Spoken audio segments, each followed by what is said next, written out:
Video ini hanya untuk mereka yang punya logika. Bagi yang tidak punya logika, skip aja. Hari-hari ini sedang berlangsung provokasi untuk memancing kemarahan umat Islam dunia. Tokoh sayap kanan dari Denmark dan Belanda membakar dan menyobek Al-Quran secara terbuka.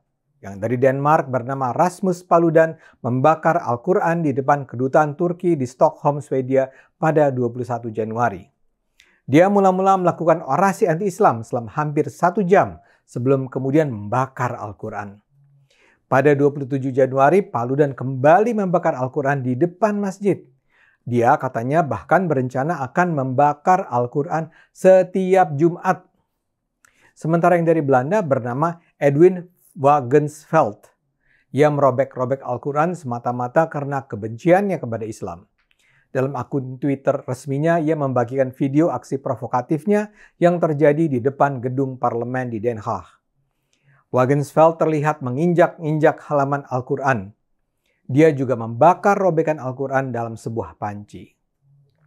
Respon sudah berlangsung di banyak negara Islam dan negara dengan penduduk mayoritas umat Islam. Di Indonesia, Menteri Agama Yakut Khalil Qaumas mengungkapkan kemarahannya. Kata Yakut, penghinaan Al-Quran adalah teror yang mengancam harmoni umat beragama. Wakil Presiden Ma'ruf Amin juga mengingatkan apa yang terjadi di Eropa itu bisa menimbulkan konflik yang meluas. Dia berharap apa yang terjadi di Eropa tidak berpengaruh kepada Indonesia. Kementerian Luar Negeri Indonesia juga menegaskan akan memanggil Duta Besar Swedia untuk Indonesia menyusul aksi pembakaran Al-Quran tersebut. Di Jakarta, ratusan orang yang mengatasnamakan Persaudaraan Alumni 212 menggelar aksi demonstrasi di depan Kedutaan Besar Swedia Jakarta. Dalam aksi itu terlihat sejumlah orang menginjak-ginjak bendera Swedia. Unjuk rasa juga terjadi di depan konsulat Belanda. Di tempat lain, Arab Saudi pun mengutuk aksi biadab itu. Menlu Saudi menyatakan tindakan tercela seperti itu memprovokasi perasaan ratusan umat muslim di seluruh dunia.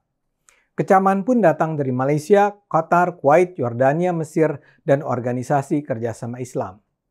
Tapi pemerintah Swedia sendiri juga sudah langsung mengecam tindakan itu. Perdana Menteri Swedia Ulf Kristersson menyatakan apa yang dilakukan Paludan sama sekali tidak pantas. Ia menyatakan kebebasan berekspresi adalah bagian sangat mendasar dalam demokrasi. Namun tambahnya lagi, membakar sebuah kitab suci tetap merupakan tindakan yang tidak pantas. Dia juga menyatakan bersimpati dan meminta maaf kepada umat muslim di seluruh dunia. Mantan politikus sayap kanan Belanda Arnold van Doorn juga ikut mengecam. Katanya pembakaran Al-Quran adalah kejahatan rasial. Dia menganggap pembakaran ini sebagai gerakan Islamofobia. Komite Dialog Yahudi dalam siaran persnya pun menegaskan pembakaran kitab suci bukanlah ekspresi pendapat yang harus dilindungi, tapi bagian dari ekspresi kebencian yang tujuannya agar semua orang saling membenci. Mudah-mudahan umat Islam dapat menahan diri untuk tidak terbangkit kemarahan secara luas. Para pembakar Quran itu memang bertujuan memprovokasi kemarahan umat Islam di seluruh dunia. Mereka memang ingin umat Islam marah. Bila terjadi aksi kekerasan oleh umat Islam, tujuan mereka berhasil. Bila kita telusuri internet, nampaknya Paludan lebih dikenal dibandingkan Wagensveld. Pria 41 tahun itu disebut sebagai ekstremis sayap kanan, pengacara dan politisi kelahiran Swedia. Dia mendirikan partai politik Stramkurs di Denmark yang kalau diterjemahkan berarti jalan lurus atau garis keras pada 2017. Stramkurs sendiri masih belum bisa masuk ke parlemen Denmark karena suaranya masih terlalu kecil. Namun mereka sangat aktif menyuarakan kebencian terhadap Islam.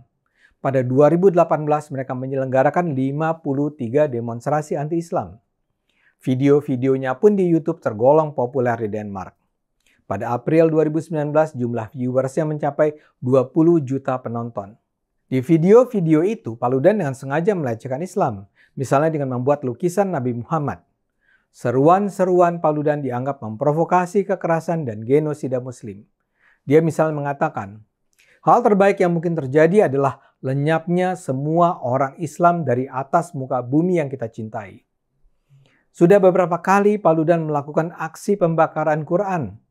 Salah satu target yang dia serang adalah para imigran yang berasal dari negara Islam. Denmark selama ini memang dikenal sebagai salah satu wilayah destinasi bagi imigran dari negara-negara Islam di Timur Tengah dan Afrika.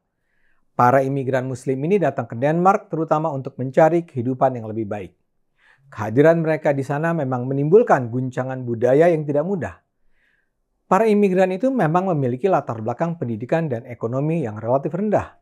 Mereka juga memegang erat nilai-nilai keislaman konservatif, sehingga kerap menimbulkan ketegangan dengan penduduk Denmark. Banyak warga Denmark yang merasa terganggu dengan kehadiran para tetangga baru ini. Sentimen inilah yang dimanfaatkan Paludan. Dia kerap dengan sengaja menggelar pidato di daerah-daerah yang dikenal banyak dihuni para imigran Muslim. Seruan-seruan rasisnya berulang kali menyebabkan aksi-aksi kekerasan oleh para kaum imigran yang marah dengan penghinaan Paludan. Akibat aksi kekerasan itu, aparat keamanan justru terpaksa menahan para imigran yang mengancam keselamatan Paludan. Adegan pembakaran Quran, pidato rasisnya, serta konfrontasi yang terjadi akibat provokasi itu lazim dia rekam dan videonya kemudian dia sebar melalui YouTube. Paludan menyerukan pemerintah untuk mengusir para imigran Muslim atau mengungsikan mereka ke sebuah kamp penahanan di wilayah Greenland yang merupakan bagian dari Kepulauan Denmark.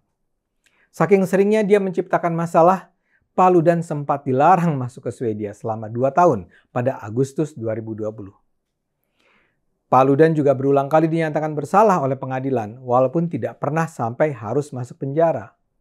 Pada 2019, pengadilan Denmark menyatakan Paludan bersalah atas tuduhan rasisme dan harus menjalani masa hukuman percobaan. Pada 2020, pengadilan Denmark kembali menyatakan Paludan bersalah dan harus masuk penjara selama 1 bulan atas tuduhan penghinaan dan rasisme. Dia naik banding. Pada 2021, banding Paludan ditolak. Namun, pelaksanaan hukumannya ditunda. Wagensveld di Belanda juga politisi sayap kanan yang sangat rasis. Ini bukan pertama kali Wagensveld menggelar aksi merusak Al-Quran. Oktober lalu polisi menangkapnya sesaat sebelum ia membakar Al-Quran saat unjuk rasa kelompok Islamofobia Pegida di Rotterdam. Kedua tokoh ini adalah contoh terburuk politisi sayap kanan di Eropa. Mereka akan sangat bahagia bila tindakannya bisa memicu kekerasan dan radikalisme oleh umat Islam. Kita harapkan saja umat Islam tidak terpancing oleh tindakan-tindakan jahat ini. Ayo gunakan terus akal sehat, karena hanya dengan akal sehat dunia akan selamat.